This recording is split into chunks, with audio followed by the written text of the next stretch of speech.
For more, let's bring in former National Security Council Senior Director under President George W. Bush, Michael Allen. Michael, welcome. Thank you so much for having me. So, from the Wall Street Journal, Trump is losing patience over an Iran war with no clear end in sight.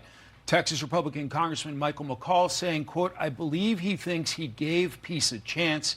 He's going back to Plan A, which is the military option. Where do things stand in this conflict, Michael? Well, it makes sense that that's the president's view. I can see that he really wants to make progress on negotiations, but the Iranians are not interested in that. So that's why I think he's considering this go very big military option campaign. He could do one of two things, or achieve one of two things. One, it could condition the hard cases inside of Iran, the Islamic Revolutionary Guard Corps who are making all the shots. If he hits the right economic targets, the ones they care about. I agree they don't care about their people, but they care about their own income, and that's often wrapped up in oil and gas, engineering and construction. If he can hit those, maybe he gets them to come to the table in a better way. Or maybe this is also to facilitate this arrangement where we're going to guide ships through the straits. If we can finish off not just the coastal defenses that the Iranians have, but even some military outposts inland, maybe that helps that effort. President Trump issuing this warning, please let this statement serve to represent until further notice that from this point forth, any and all damages done to ships, cargo, or anything related thereto will be paid for by Iranian money that the United States has in its possession and controls. These damages may be very substantial, but nevertheless, this is the fair and equitable thing to do. Thank you for your attention to this matter, President Donald J. Trump.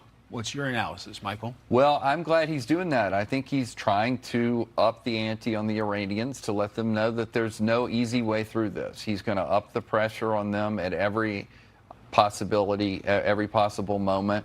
And so I think that's what he's trying to do here. He's saying this is not a cost-free exercise for the Iranians to try and annihilate ships as they go through the straits. They're going to have to pay for this, and we can make them pay through frozen Iranian assets that have been frozen in banks for some time.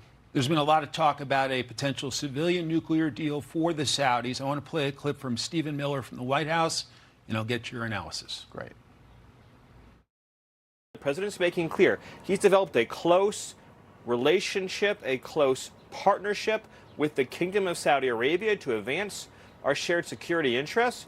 But he's very clear in order to take the relationship to this next dimension with civilian nuclear energy, there are certain conditions that have to be met.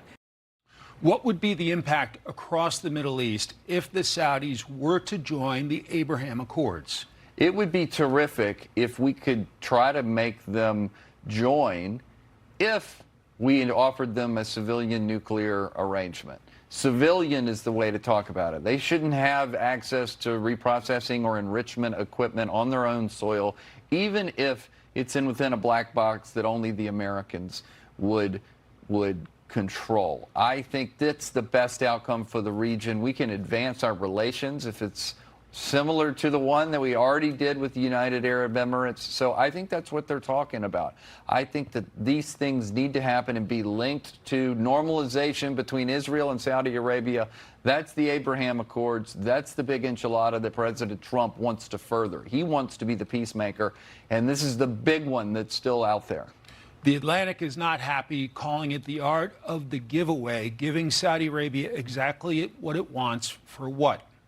Do you have concerns if there's not that condition in there about joining the Abraham Accords? I mean, I do. I mean, I don't know that you should be doing this for nonproliferation reasons first and foremost. Like, we don't need enrichment and reprocessing technology going to anyone in that region, even if we don't think they're going to develop a nuclear weapon, because that sort of complicates our efforts with the Iranians to say, you shouldn't have it either.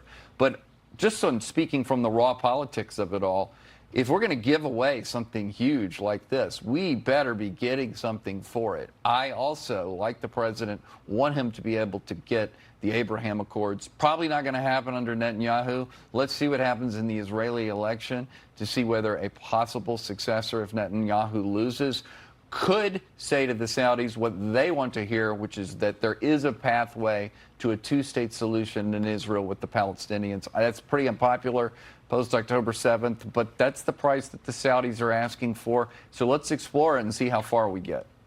15 seconds. Do you expect the big attack on Iran soon? I do. I think he's flooding assets into the region. I kind of see it happening within the next few days.